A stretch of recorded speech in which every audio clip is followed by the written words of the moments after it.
بسم اللہ الرحمن الرحیم۔ الصلاۃ والسلام علی سید الانبیاء والمرسلین۔ معزز سامعین، ہم اپنے چینل پر آپ کو دل کی گہرائیوں سے خوش آمدید کہتے ہیں۔ حضرت امام حسن بصری رحمۃ اللہ تعالی علیہ ان خوش نصیب لوگوں میں سے ہیں جنہوں نے اپنا بچپن حضرت علی المرتضیٰ رضی اللہ تعالی عنہ اور حضرت سیدنا فاروق اعظم جیسے صحابہ کی سائے میں گزارا۔ سامعین، امام حسن بصری رحمۃ اللہ تعالی علیہ جن کے بارے میں حضرت علی رضی اللہ تعالی عنہ نے فرمایا کہ کوفہ میں ہر شخص کو علم کی بیان کی اجازت نہیں سوائے امام حسن بصری کے۔ ایک بار حضرت علی رضی اللہ عنہ چند مساجد میں گئے دیکھنے کے لیے کہ جو لوگ ممبروں پر بیٹھ کر بیانات اور علم دین لوگوں کو سکھا رہے ہیں ان کی علمی طاقت کتنی ہے۔ حضرت علی نے جا کر چند ایک مساجد کے علماء سے سوال کیے، لیکن آپ کے سوالوں کا جواب کوئی نہ دے سکا۔ حضرت علی رضی اللہ عنہ ایک مسجد میں گئی جہاں امام حسن بصری بیٹھ کر وعظ و تقریر کر رہے تھے۔ حضرت علی نے آپ سے چند سوال کیے۔ امام حسن بصری نے حضرت علی رضی اللہ عنہ کے سوالوں کے جواب دے دیے۔ حضرت علی نے باقاعدہ وہاں اعلان کیا کہ آج کے بعد جس نے علم کا سمندر دیکھنا ہو اور علم حاصل کرنا ہو وہ حسن بصری سے آ کر علم سیکھ لے۔ حضرت امام حسن بصری کا ایک ہمسایہ تھا جو آتش پرست تھا۔ وہ آگ کی عبادت کیا کرتا تھا۔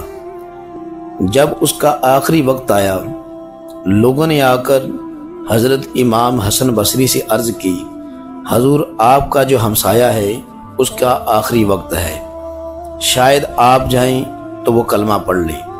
امام حسن بصری رحمۃ اللہ تعالی علیہ اس آتش پرست کے گھر چلے گئے۔ جب آپ پہنچے تو آپ نے دیکھا کہ اس پر آخری حالت ہے اور جان جسم سے قبض ہونے والی ہے۔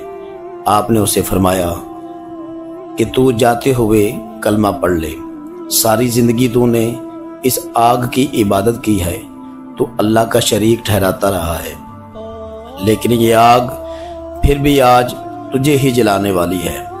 اس نے کہا، حسن بصری اگر تیرا رب اور تیرا دین اتنا سچا ہے تو اس آگ پر مجھے ہاتھ رکھ کے دکھا تو میں مان لوں گا تیرا دین سچا ہے۔ امام حسن بصری نے اللہ کا نام لیا اور اس جلتی ہوئی آگ پر اپنا ہاتھ رکھ دیا۔ آپ نے جب ہاتھ رکھا تو اس آگ نے آپ کے ہاتھ کو نہ جلایا۔ یہ دیکھ کر آتش پرست کا دل تھوڑا پگھل گیا۔ اس نے کہا، حسن بصری دوسری میری شرط ہے، اگر میں کلمہ پڑھ لوں تو یہ بتاؤ کیا میں جنت میں چلا جاؤں گا؟ آپ نے فرمایا تو چلا جائے گا۔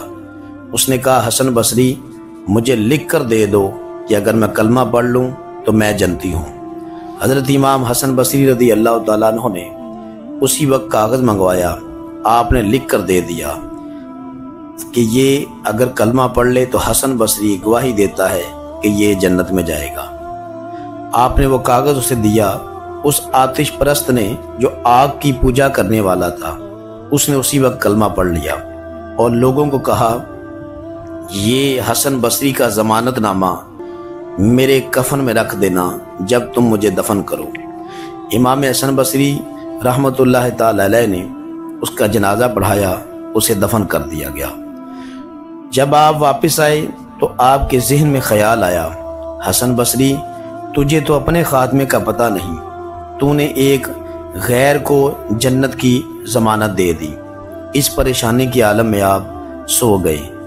رات سوتے ہوئے خواب میں حضرت امام حسن بصری رحمۃ اللہ تعالی علیہ نے دیکھا کہ وہ آتش پرست جسے آپ نے جنت کا ضمانت نامہ لکھ کر دیا تھا، اس نے اعلیٰ پوشاک پہنی ہوئی ہے اور بڑے ہی ناز اور احترام کے ساتھ جنت کے تخت پر بیٹھا ہوا ہے۔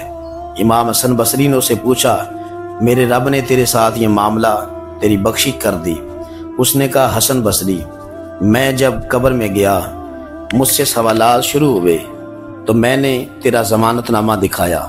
اللہ نے فرمایا، میں حسن بصری کی زبان کی لاج رکھتے ہوئے اپنے محبوب بندے کے طفیل اس کی بخشش کرتا ہوں۔ اس آتش پرست نے خواب میں امام حسن بصری سے کہا، یہ اپنا ضمانت نامہ تم واپس اب لے لو، کیونکہ اللہ تعالیٰ نے مجھے جنت کا مقام دے دیا ہے۔ آپ نے وہ ضمانت نامہ خواب میں واپس لیا۔ جب امام حسن بصری رحمۃ اللہ تعالی علیہ کی آنکھ مبارک کھلی تو آپ نے دیکھا کہ وہ ضمانت نامہ آپ کے سرہانے پڑا ہوا ہے۔ اس بات پر آپ سر بسجود اللہ کی بارگاہ میں گر گئے کہ یا اللہ، تو نے اپنے بندے کی زبان کی کس طرح لاج رکھی ہے۔ سامعین، کیونکہ رسول اکرم صلی اللہ علیہ وسلم نے فرمایا، میرے نبی نے فرمایا، چند میری امت میں اللہ نے ایسے بھی لوگ پیدا کیے ہیں کہ جو اللہ پر اگر قسم کھا لیں تو میرا رب اسی طرح کا معاملہ ان کی زبان کے کہنے پر کر دیتا ہے۔ امام حسن بصری ان خوش نصیب لوگوں میں سے ہیں کہ آپ حضرت رابعہ بصری کا دور بھی آپ نے پایا۔ آپ پانی پر مصلی بچھا کر عبادت کیا کرتے تھے، لیکن آپ کا مصلی پانی میں ڈوبتا نہیں تھا۔ اللہ نے کثیر کرامتوں سے حضرت امام حسن بصری کو وہ عطا فرمائی۔ آپ 10 سال کی عمر میں قرآن حکیم کے حافظ تھے اور عالم تھے۔ امام حسن بصری رحمۃ اللہ تعالی علیہ کو اتنا علم اس لیے حاصل تھا کیونکہ آپ نے اپنا علم حضرت علی المرتضیٰ رضی اللہ تعالی عنہ سے حاصل کیا تھا۔ سامعین، اگر آپ کو ہماری یہ گفتگو پسند آئی تو ہمارے چینل کو شیئر کریں، لائک کریں، سبسکرائب کریں۔ آپ کا شیئر کرنا، لائک کرنا، سبسکرائب کرنا دین کی بات کو پھیلانے کا ذریعہ بنے گا۔ اللہ تعالیٰ میرا اور آپ کا خاتمہ ایمان پر فرمائے۔ انشاءاللہ نئی ویڈیو کے ساتھ دوبارہ حاضر ہوں گے۔ السلام علیکم۔